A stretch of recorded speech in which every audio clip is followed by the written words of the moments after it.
Will, what's happening? Welcome to the podcast. Hey, how's it going? Appreciate you having me. Yeah, super excited to get into this. Will, I have to start off with this one question that I ask all my guests before we even get into the actual interview. And I think it does a good job of kind of giving the value proposition to the audience right off the bat. And the question is, if someone's just clicked on this and they have no idea who you are or what you do or what you're about, why do you think they should stick around and listen to what you have to say?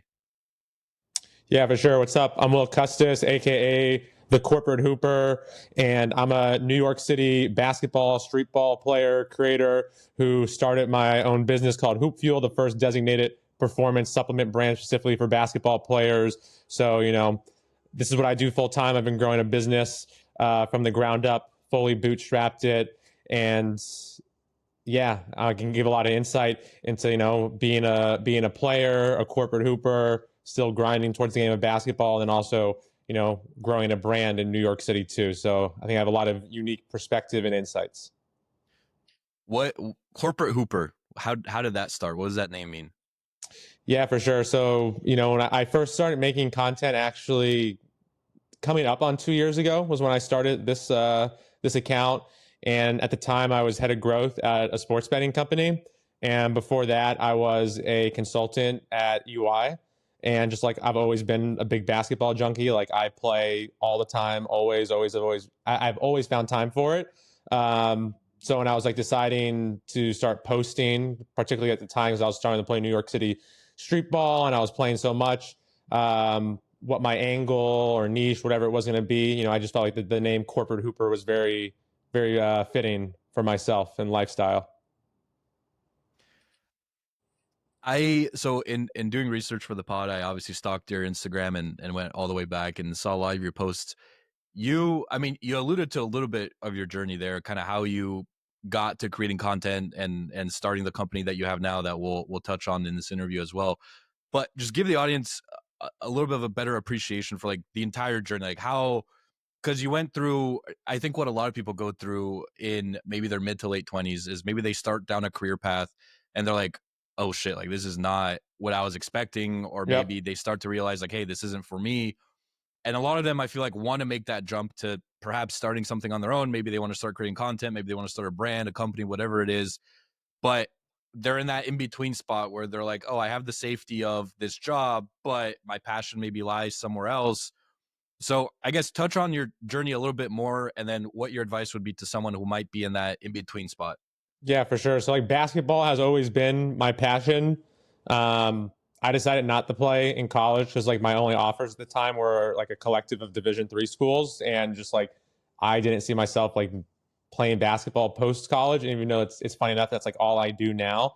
So basketball has always been my passion, but I think it's like really important that you have like a hobby or passion outside of what you're doing for work, even if work is your passion or something you love to do, because like innately like work like is for money, so like it has different undertones to it than just like doing something for fun.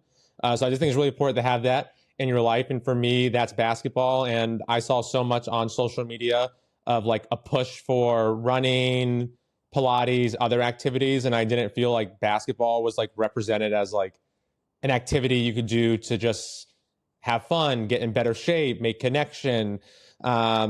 So when I first moved to New York to be head of growth of this sports betting company, I like knew what New York City basketball was, and it was a space I really wanted to be involved with. And for those who don't know, like New York City, I would say it's probably one of the only cities in the world, maybe LA, where like you can be just like an amateur hooper and still compete at an extremely high level. Like majority of the tournaments in New York City are ranging from anywhere from 25 to $250,000 cash prizes.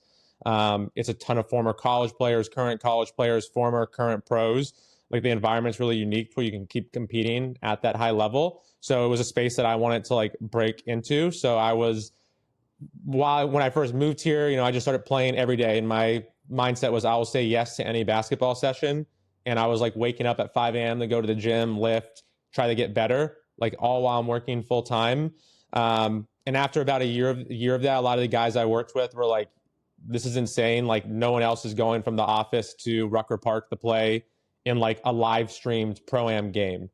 And like, so like that's kind of like where the whole corporate hooper thing came from. I decided like I want to start documenting it just to like show other people like this lifestyle and show like, yo, like you can have a ton of fun playing basketball. You know, this can be a lifestyle the same way, you know, people are who are runners, or I use running too much, but we're runners, high rocks, whatever their hobby or activity is, like 99% of the influencers and people you see posting that like have to have another just like job.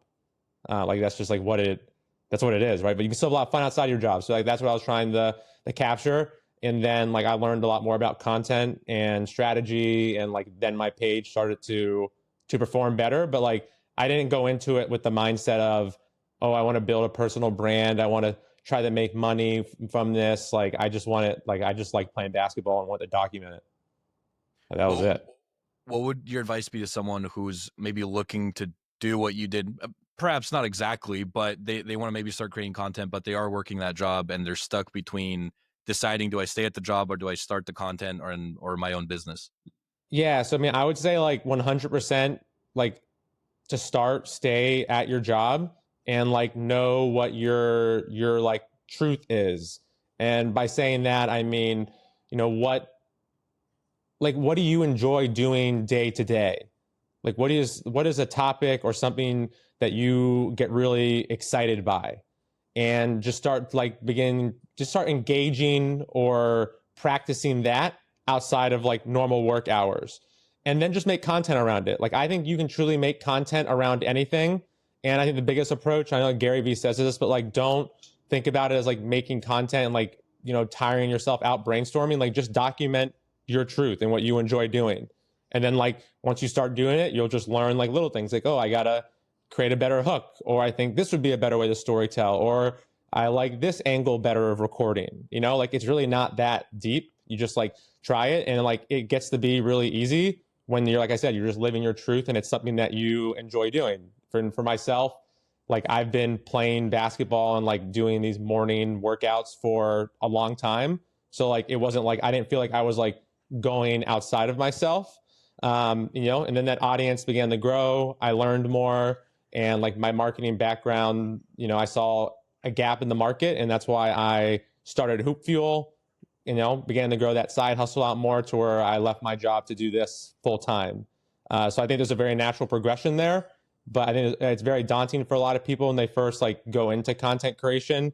That like, oh, like should I go all in, quit my job? What am I going to talk about? Like, I think when someone starts, you shouldn't make it that deep. It should just be like, hey, this is something I enjoy doing. I'm just going to do it for fun, try to learn more about it, see where it goes, have it be a side hustle. And, you know, if it picks up enough steam, like then you can do it full time. How would you advise someone to get over the fear of judgment from others? Um, I don't know. I mean, I think it's like anything. Like you just have to do it.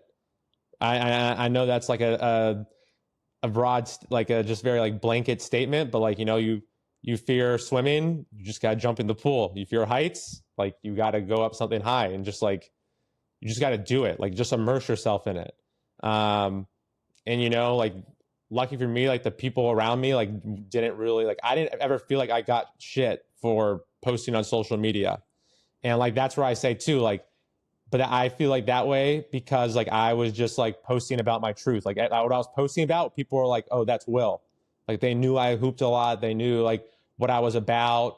Like I didn't go into being a basketball content creator like trying to create these like moments or like, you know, be cringe with it. Like I just was posting about me and like what I like to do.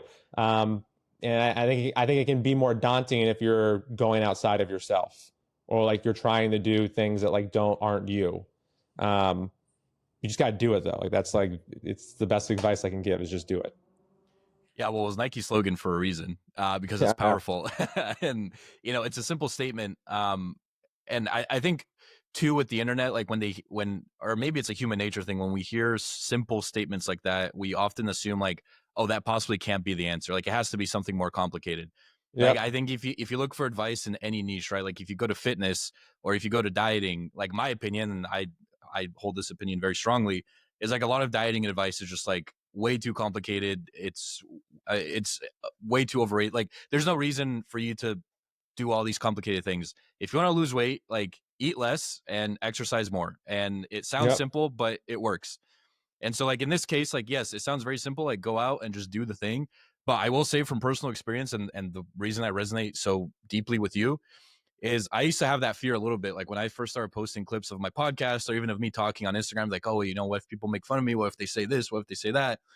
And then like the first time it happens, you read it and then you realize like 5 minutes later you're off and thinking about something else, and you just completely forgot what that comment even said or who said it or what it was. And so that kind of gave me the confidence to be like, oh, people say stuff on the internet all the time and I'll read it and it's not going to impact my life in any way. Like I'm still going to wake up the next morning, I'm still going to go out and do the things that I do, and life just continues on. So like to your point, you just have to go do it, post it, and then kind of sit in that uncomfortable feeling of, oh, someone made fun of me, and then just keep going about your day. Yeah, exactly. I mean, like the people who matter and rock with you, like that's whose opinions you should care about. Your opinion first, right? But then like the people who you know are like actually for you. And like everyone else, it's just kind of like noise, you know? You let it get to you, let it get to you, but like you shouldn't. Right. You did say something when you were kind of explaining your journey and how you got to creating content. This idea that you started this all for fun and you were just documenting your journey. And it sounds like, correct me if I'm wrong, you didn't really have a strict game plan. Like there was no strict plan, like, okay, I want X amount of followers in this amount of time.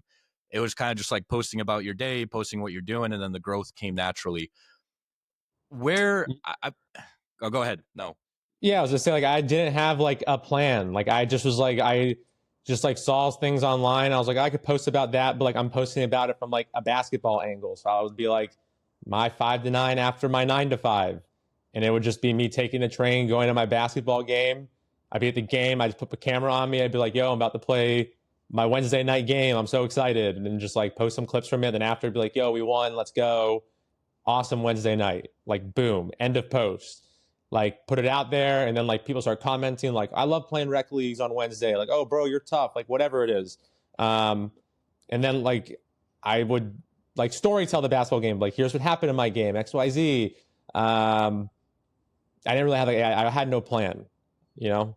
um and I always try to like kind of feed in the comments, like put like in my caption like yo like let me know what you want to see next or what you're interested in. Someone say oh, I'm interested in like what are you eating, and I post like here's a day of what I ate as a corporate hooper, right? Like eggs in them, like whatever it is. But you kind of learn like what you want your style to be. You just got to test things.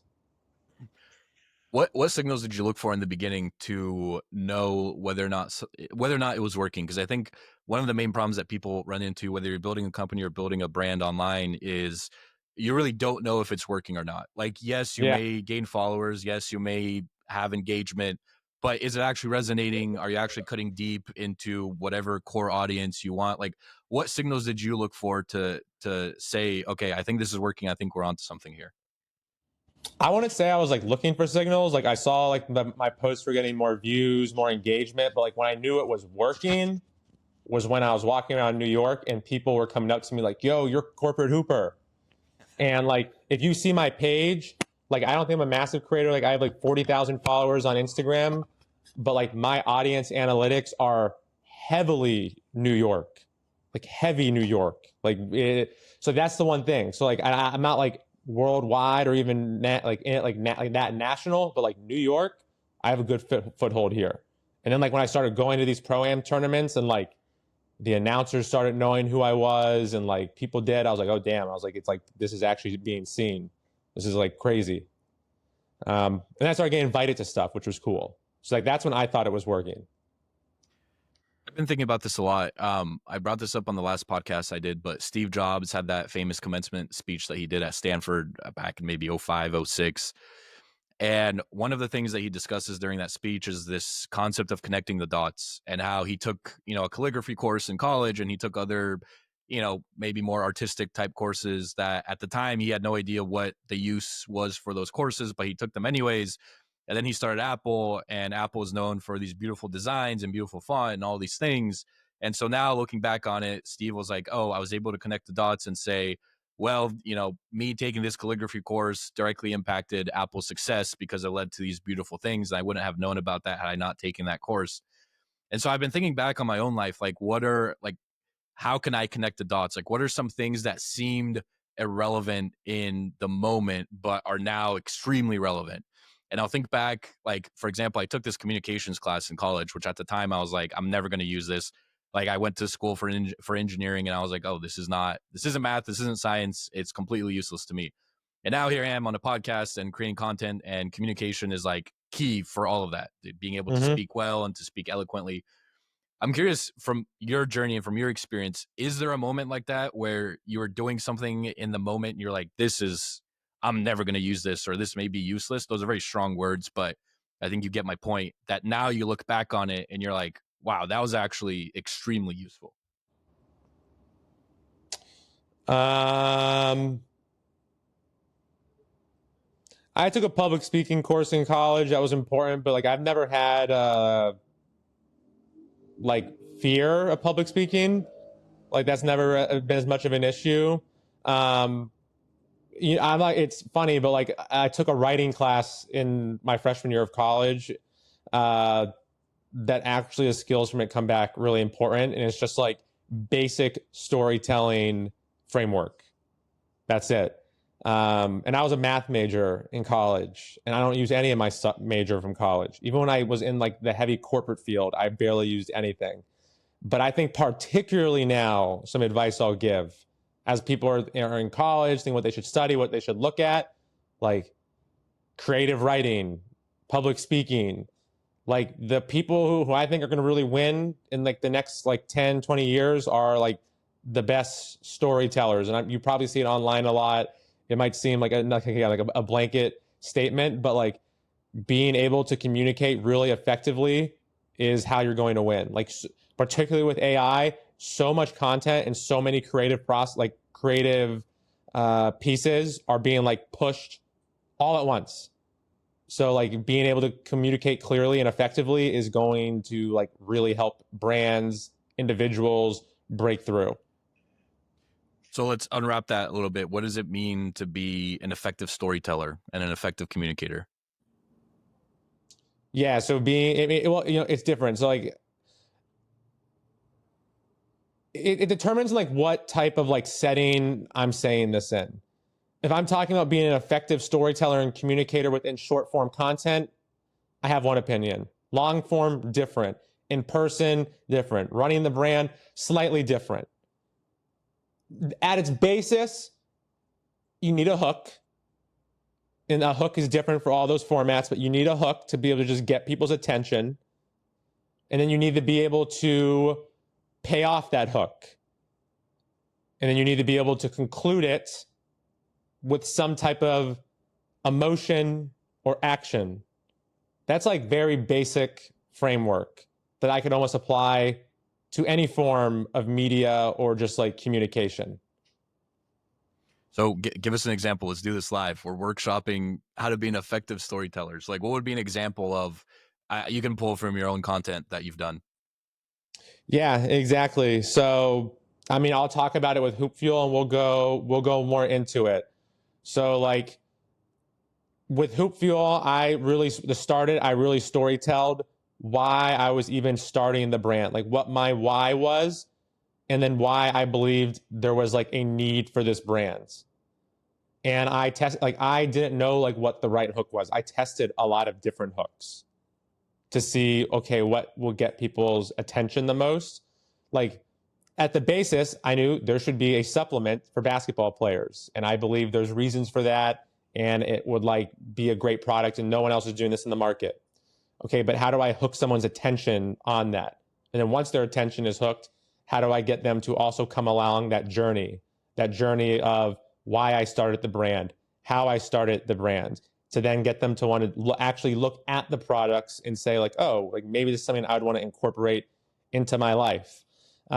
Particularly now, because for someone to want to purchase from a brand, particularly a new brand, they have to see you like 20 to 30 times. So like your storytelling in everything that you do, it's not just the one post I put out. That first post can just be introducing someone to who I am. And then they see more posts and they say, okay, I learned Will's starting this business, HoopFuel. Okay, now I just saw a post, Will's doing tournaments for HoopFuel. And now he's in LA doing a tournament for HoopFuel. And now he's making teams, and now he's giving samples out. I just saw a video of someone who got the sample giving a review. Now I'll go to the website, and they go to the website, and the website tells a story, and it gives how the product was made, the science behind the product. Okay, now you've seen that. Now you might get fed an ad with like a discount, and now you want to convert. So like all of it is like a story being pieced together. And that story can be different for like every person who's interacting with the brand or interacting with myself. But you have to get people like bought in to like your story, your brand story, if you like want them to be engaged. Is the whole point to just build trust with your customer base?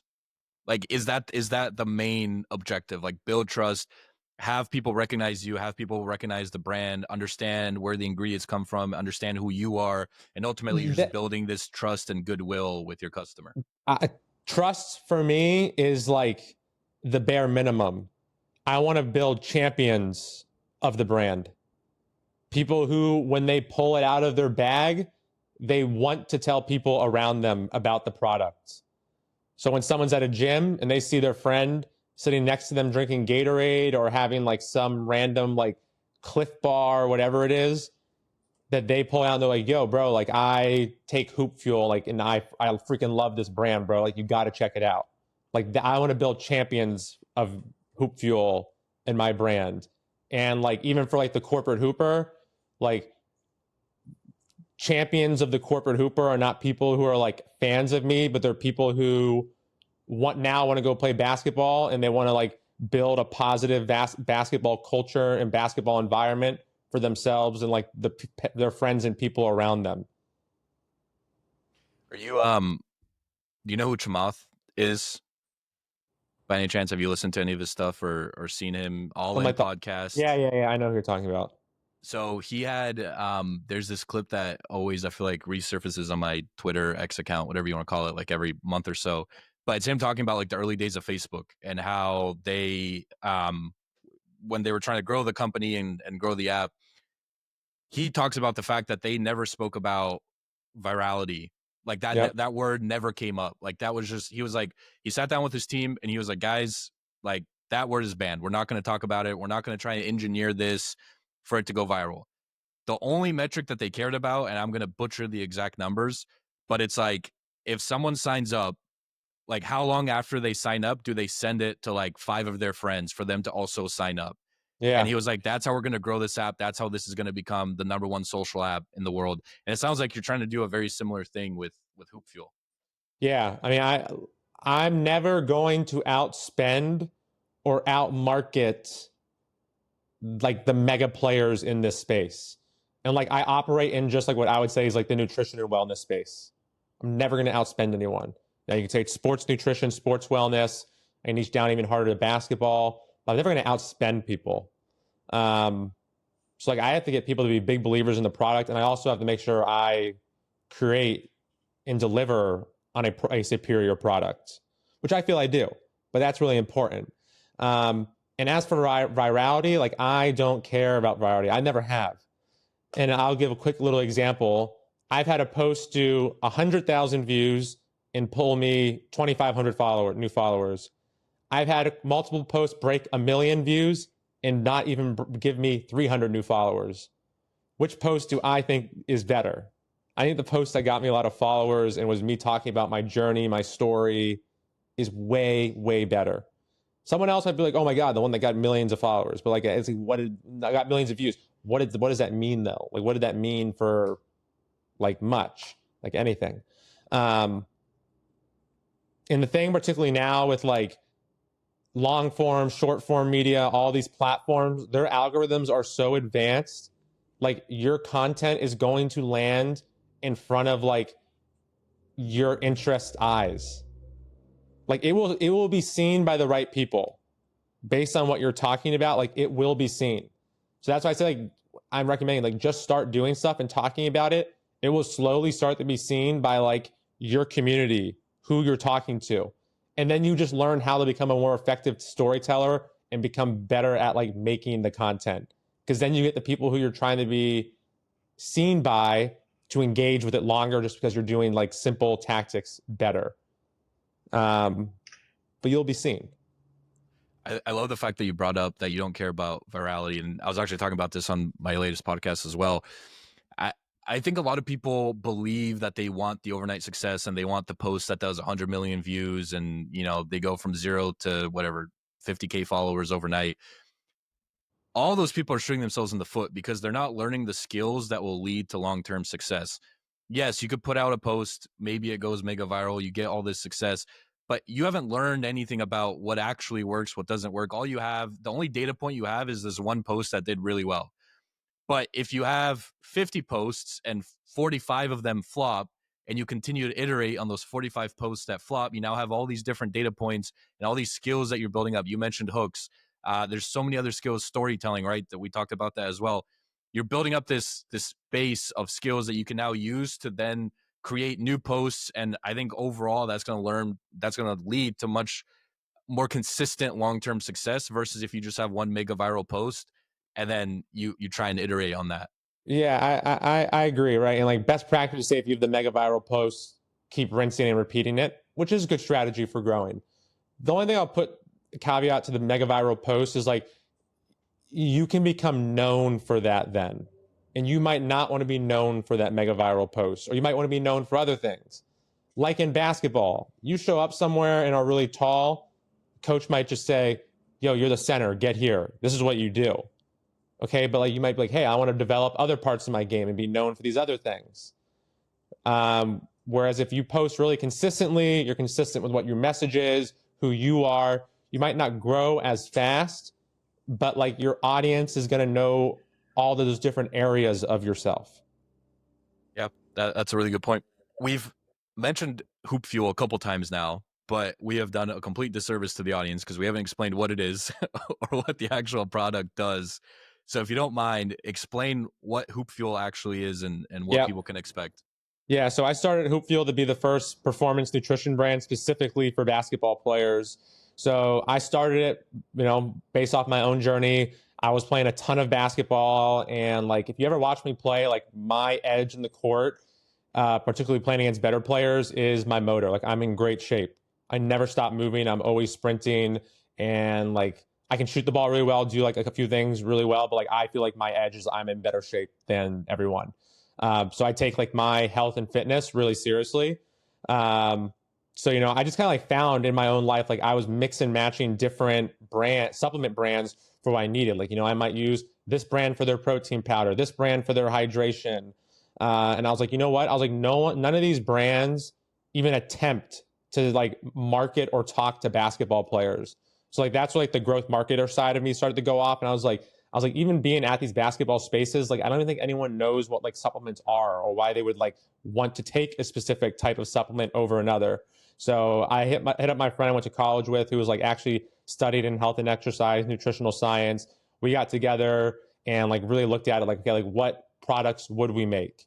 Like what ingredients would we combine? What would be the reasoning for combining it? And could like we actually make like a science-based justification for why this is for basketball, like outside of just like saying it's for basketball. Like we wanted to actually have it be like rooted in like science and like be very purpose driven. And we felt like we were able to. So, we pushed two of the formulas we made forward, manufactured some products, and like everything that you see associated with HoopFuel to point, website, social media, emails, everything has been like just him and I behind the scenes doing this. Now we've started to raise a small seed fund so we can like actually like build out a more like thorough product line. We can do some real marketing, some more events, and like really scale this. But like we felt like the last like 10 months, like we established a proof of concept on HoopFuel. And the first two products we launched, one's called HoopFuel Hydrate, one's called HoopFuel Performance. HoopFuel Hydrate is an electrolyte mix specifically for basketball players. And how we basically came up with it is we put electrolyte tracking patches on different basketball players when they played. And we measured their sweat loss, the electrolyte ratios of that sweat loss. And not all sweat is created equal. A runner doing long distance, like steady state cardio, they like lose less sodium and less other key electrolytes because of it. Basketball is super high intensity. You're exerting yourself. You're jumping as high as you can multiple times over the course of an hour.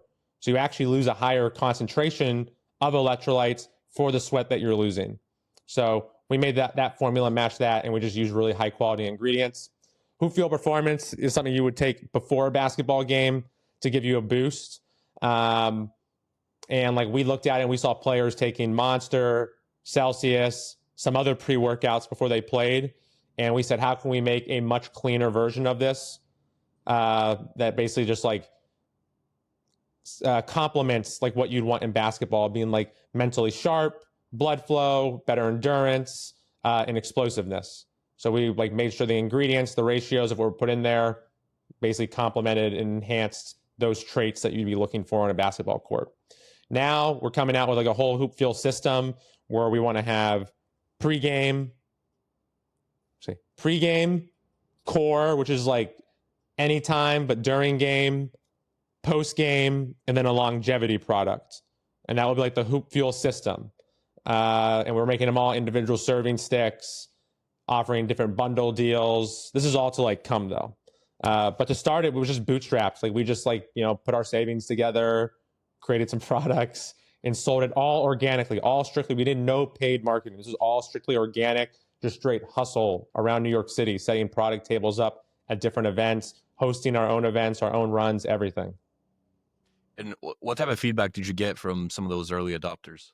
Yeah, people were super skeptical to start because they're like, who are you to be telling me this? And like, I just said, like, try it.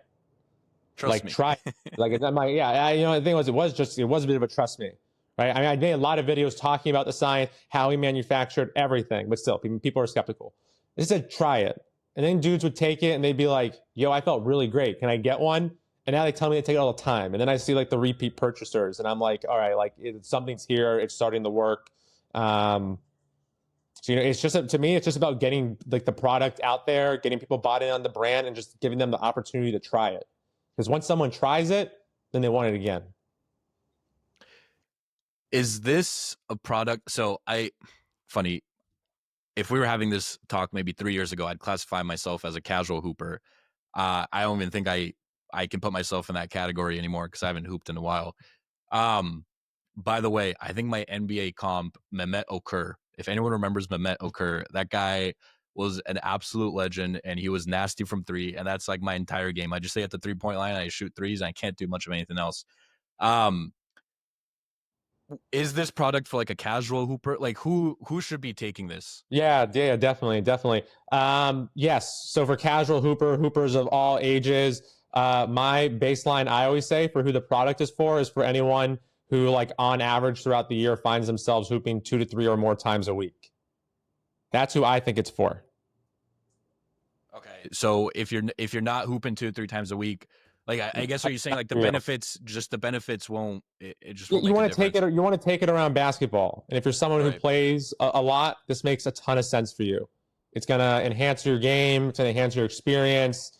Better recovery is like, it truly is made for basketball. But like you got to be playing pretty regularly, right? And like same thing, like a super casual hooper who only plays like once or twice a month, maybe like you're going to probably have like the same pair of basketball shoes over a decade.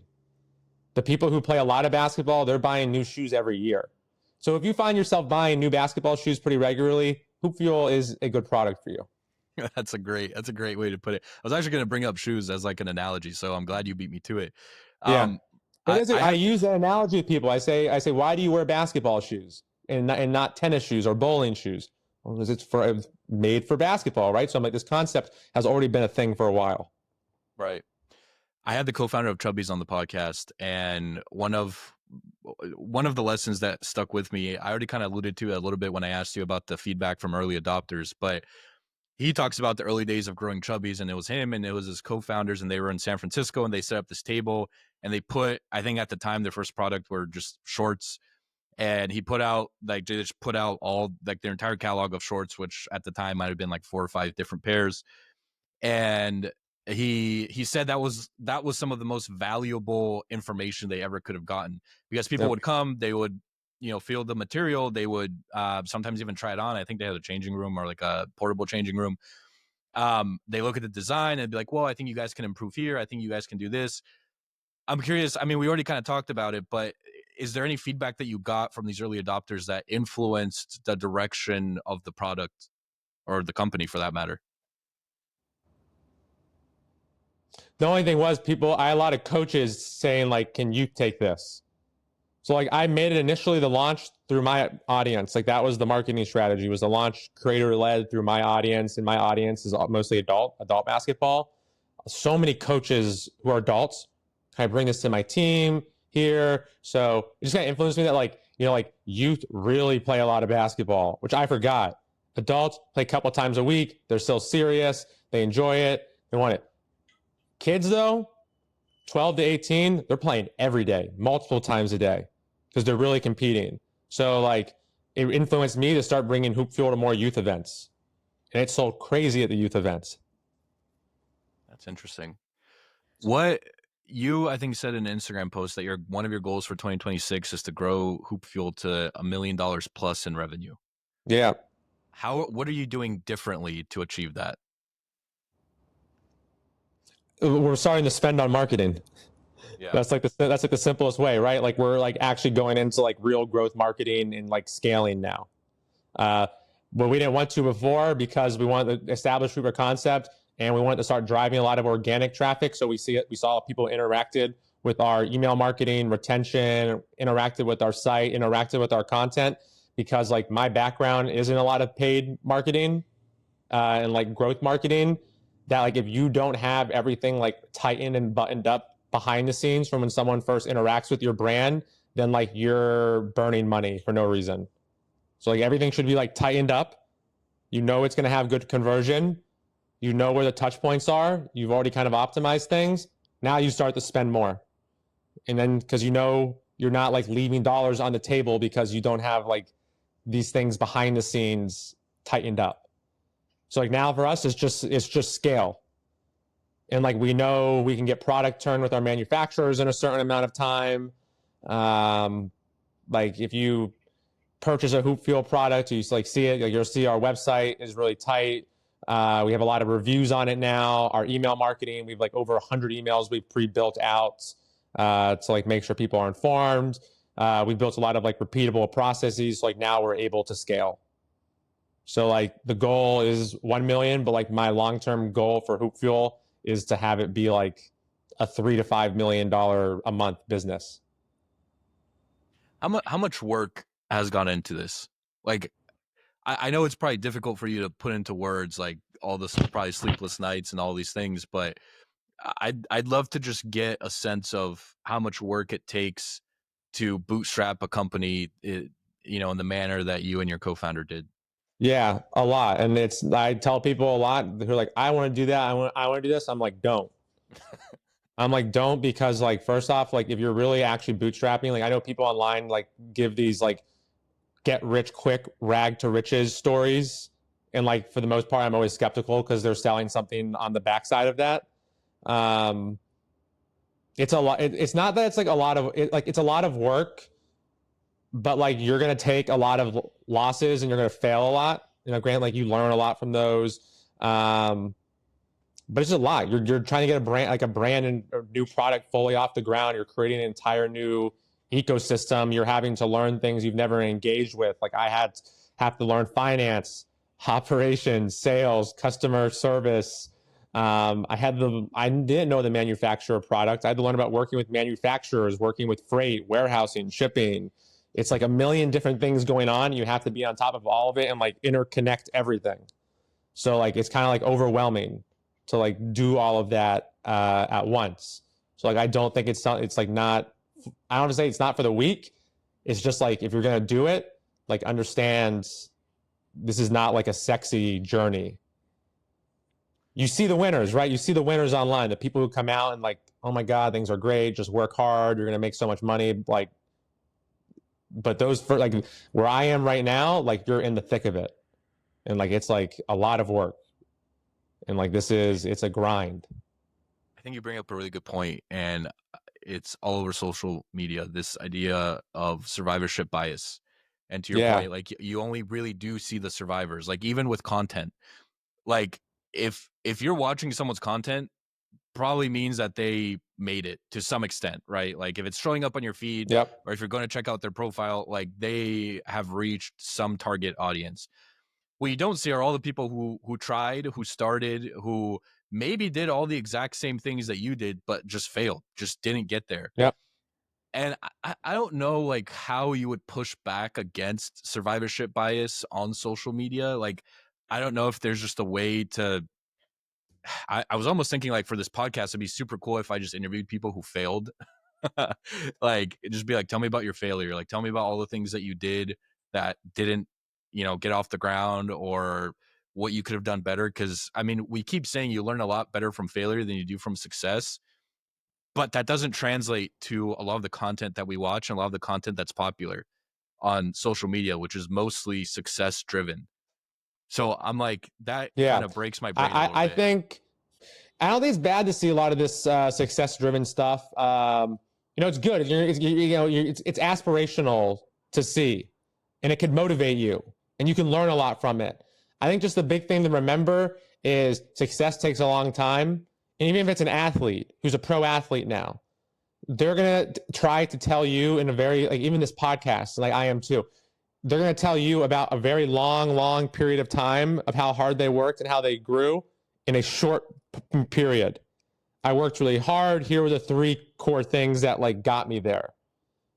But like just because that was the three core things does not mean there was a lot of other little things between it and a lot of people that helped and a lot of things, right? It's hard to like summarize. And you're always going to kind of like end up looking back at how things happened. Like, there's your point of view, there's someone else's point of view, and there's actually what happened. People are giving their point of view on a state where they are now. I mean, even I am, right? I'm on like the rise. So I'm giving like my state of like where I am now. But like this HoopFuel, this idea has been over 18 months long, even though it's only been in market for 10 months. So like this has been a very long process, right? Just to get here, just to where we're starting to spend on marketing now. Now, granted, some people they're able to start a company day one because they go get funding. They're able to get a couple $1 million in funding, rocket. But like you have to have either really great connections for that, or you have to have like a history of already doing it to be able to do that. Trying to find like an eloquent way to put this, but I don't think I can think of it on the spot. I really like the point that you brought up about, you know, even on this pod, we're talking about your journey and the tactics that you used, and a lot of it is just like condensing it into here are the three main principles, right? What you just alluded to. And Yep. social media is that, like all of the, business advice that you get is like, here are the five principles that I use to succeed. But what you don't see, and what even you talked about on this podcast, is the fact that you had to learn about freight. You had to learn about dealing with manufacturing. You had to learn about finance, like how to do that, shipping, like all these like unsexy things that I feel like are like wouldn't do well on social media. Like if you made a post and you were just like, "Hey, here's everything I learned about like product operations." I don't know. Maybe it would do well because it's legit and there's some detail I in there. could make But a great post, but it might not get a lot of reach. It'll only be seen by like probably other operators or people who work in that industry. right, so, yeah. So I just wonder like how much of I guess all that we see on social media, I don't say all, but most of it is just like very surface level. What you don't see is like the background, all the stuff that was happening, all the stuff that a founder or creator had to learn on the fly, even with content, right? It's like just be consistent, right? Like that's the main piece of advice. And yes, that is very important. But guess what? You have to learn hooks, like we talked about. You have to learn storytelling. You have to learn all these different things. So like there's a lot more that happens behind the scenes that maybe gets shown on social media. I don't think I'm breaking any news there, but it's interesting to think about. No, I agree. Um, well, a couple more questions here to round us out. These may be a little bit fun, but actually, before I get to the fun questions, I did want to ask you. Um, you start off as a creator, and now you're running a brand, and I know from looking at some of your content and just the overall feel that I get, you've been putting out more of these videos on advice to creators on how to work with brands, how to market to brands. Like, lead us through that entire ecosystem and what you're trying to accomplish with that content. Yeah, definitely. For like creators and athletes who are wanting to work with brands, I think the landscape is starting to shift. I think for the last 10 years, it's been a lot of just like, go get a brand deal. Brands will just pay you to do a post. But really ask yourself as the audience, when you see someone just post, are you inclined to purchase? Or are you just like, all right, dude got the bag, let's go for him? That's the notion. So I think like traditional brand deals are starting to die, or at least from a brand's perspective, are a gamble. Unless you're like a mega brand. Mega brands will do it because they just want to have their brand be associated with other brands. And they're just doing it for brand awareness, right? But for emerging brands, smaller brands, mid-tier brands, I think a lot of these brand deals and traditional ways that creators and athletes went about getting paid are slowly starting to become like gambles, are not like good. Not good, but like tough. Now, from a creator's point of view, like I want to get paid, right? I built a brand. If I'm going to promote something, like I just want to get paid for it up front. So there's like this kind of like disconnect in a way that's happening. And like the reason I started talking about it was because like I am a creator, like, and I want to see like my creator and my other athlete friends get paid. But I get so much inbound from like thousands of hoopers. I want to rep HoopFuel. I want to do this. I want to do that. And like I jump on a call with someone and like they'll quote me a rate, and I'm like I can't. I can't I'll tell them like what I think would be fair, like knowing like what like knowing the numbers and what ROI would be, and like guys don't understand. So like the future of content.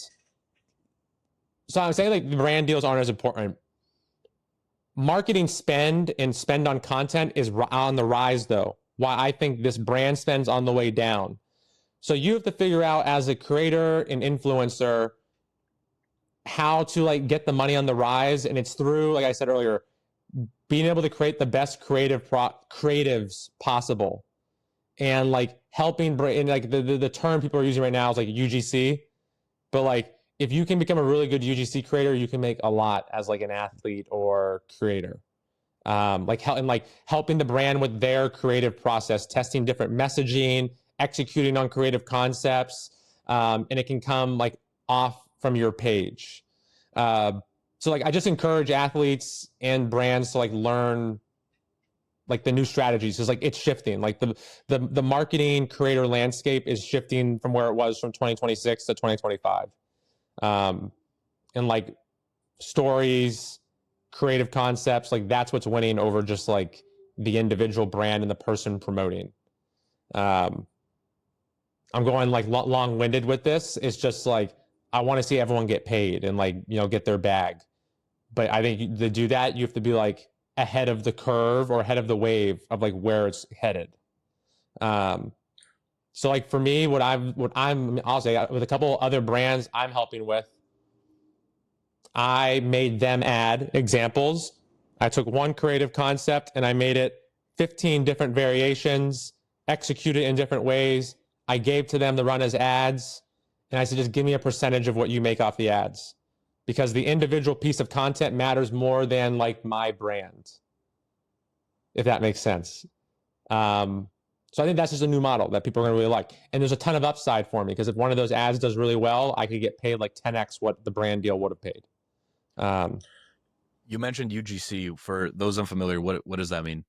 Yeah, user generated content. So like easiest way to think about it is like you're just making the ad for the brand, or you're just helping a brand test a new creative concept or test new messaging. It's just you making an ad about the product. It can be a lot. It could just be you sitting there giving a testimonial. It could be you making some type of skit about it. It could be you doing an interview about it. Like everyone's seeing that. There's so many different creative concepts and ad variations you can do. But that's like what brands need help with, is testing out these new variations and types. So we'll see. It's interesting to see like how marketing and like consumer behavior and purchases are changing on these platforms. So if you can see how the behavior is changing, and you can kind of align yourself to that for brands and companies, then you're going to like get paid a lot. So are you saying, because I'm still a little confused, are you saying there's a added focus on creativity and on personality and less so on like the actual brand? Like I'm still a little confused Less so though on what. actual like personal brand. So yes, there's more focus on the actual like creative Got it. creative and the personality. This is why you see like a lot of the biggest brands are like opening up media companies within themselves. And like these media companies are going to mass produce internal content. Um, but for small emerging brands, they can't do that. I can't make a media company, but I can get collectives to help me with it. Um, I just think it's a big shift. I think there's just shifts happening in the space. Uh, So I always just like to talk about like in my content. I'm probably not landing this the best way right now, but I just like to talk about like creator POV, brand POV. Here's what I'm seeing work for brands. Here's what I'm seeing work for HoopFuel. Like here's how you can help me with this for HoopFuel. Like we just started like a week ago. We created a Discord for anyone who's doing HoopFuel affiliate creator marketing for like so TikTok Shop. And like we basically created it so we could put in a bunch of examples of content that work. We can create challenges for people and like help them like create the best TikTok shop videos possible. And we'll do like flash commission increases. So like, you know, maybe traditional commissions 15, 20%. This 2 days, we're going to bump it to 50%. And here's examples of videos that we've seen do really well to try to just like inspire people to like create that stronger creative. How do you think AI impacts the world of content creation? You can ideate really fast. I don't think it makes great content, but I think it helps you ideate and create variations fast. So it all of like the behind the scenes working process, it expedites that. So you can launch new concepts way faster. But as for the content itself, should not be AI created. It should be made by the creator or the athlete. Well, you're obviously very passionate. I mean, it goes without saying about HoopFuel and about taking this company to great heights. We've talked about that extensively on this podcast. And it's clear from your content as well. Like just one look at your page and you can tell that you want to grow this thing and you want to make an impact. Have you ever thought about like what you would do if this doesn't pan out, if it fails, and if you fail? Yeah. Yeah, for sure. So, you know, Hoop Fuel doesn't pan out work. I mean, I'll move into something else in basketball. Like I know now, like after particularly doing this, like I first off don't think it's gonna fail, but you know, if it does, like I know like basketball in this world is where I want to be. So, you know, I'll keep looking at where else I can make positive value add, like value adds in the world of basketball. Whether that's going to get a full-time job, could be somewhere NBA, overtime, or it's starting another business, or it's going to join another basketball startup and helping them with their marketing and content. I think that's the big thing because like I share my, like I think the big thing is like I was saying like I've helped other brands now and consult with their marketing, and that's just because like that's why I like sharing my opinions on marketing and how I go about it, what my point of view is, because now I know a lot of business owners. So like if things ever did go belly up, that's where relationships are important. There's a lot of people I could contact, see how I can help them then. Speaking of overtime, I just had Alex Day. I don't know if you're familiar with him, but he's a Yeah, huge. he's in New York as well. Yeah, but he was super cool. I mean, he obviously did content for overtime for a while, and it was cool Yep. getting his perspective too on like the world of content and where he's taking things. He has a new YouTube show now too, which I want to check out. So Alex is cool. This is now my second interview in a row with the New York content creator. So I think we're gonna I think we're just gonna keep it going. Well, last question here. This is a little bit of a fun one. If you could hire one NBA player as CEO of HoopFuel, who would it be and why? LeBron, because he epitomizes basketball fitness. He's been like the best athlete in for 23 years now, and he's still going, doesn't get injured. So like, and he had a supplement company actually back in 2017, 2018. Did he really? He launched, yeah, he launched with Arnold Schwarzenegger, called Ladder, and they made it as a athlete supplement company. It got acquired in 2021. It was solid. It was solid products. I don't know what it got acquired for. They got a loss, gain. I'm not. Those details aren't public, but like he was in the space. Interesting. But I'd say LeBron, you should have been marketing to basketball only. There would have been benefits to that. Another guy who comes to mind who's like younger is Jaylen Brown, been on the cover of Men's Health. I'm from Atlanta. He's from Atlanta. Uh, Both just kind of like, you know, to me are figures for basketball fitness. Is really good at chess. Was Yeah, in the chess club at Berkeley. That's always like my favorite, one of my favorite NBA fun facts about like any player. The fact that Jalen Brown was in a chess club, because it's like so rare to hear, you know, these NBA players be in chess clubs. But I think that's awesome. yeah, I think it's really cool. Um, Will, man, this has been great. I've had a pleasure talking to you, getting to know you a little bit better. Like I said, I've seen your content. That's how I first came across you. You popped up on my feed. And being a hooper back in the day, I was like, oh, I can relate to some of this. Not on your level, obviously, but like I said, Mehmet Okur, that was my NBA comp. But getting to know you a bit better and getting to understand your mindset and what you're trying to do with HoopFuel was really awesome. And I wish you nothing but the best. I think you're absolutely going to succeed. Not that you need my word of confidence, but you know, I think it's gonna be a great company and you're gonna do great things. Before we sign off, where can people find you and more of your work? yeah. Any platform at the corporate hooper. Love it. Well, thanks so much for coming on. Awesome. Appreciate the time. Appreciate everyone watching.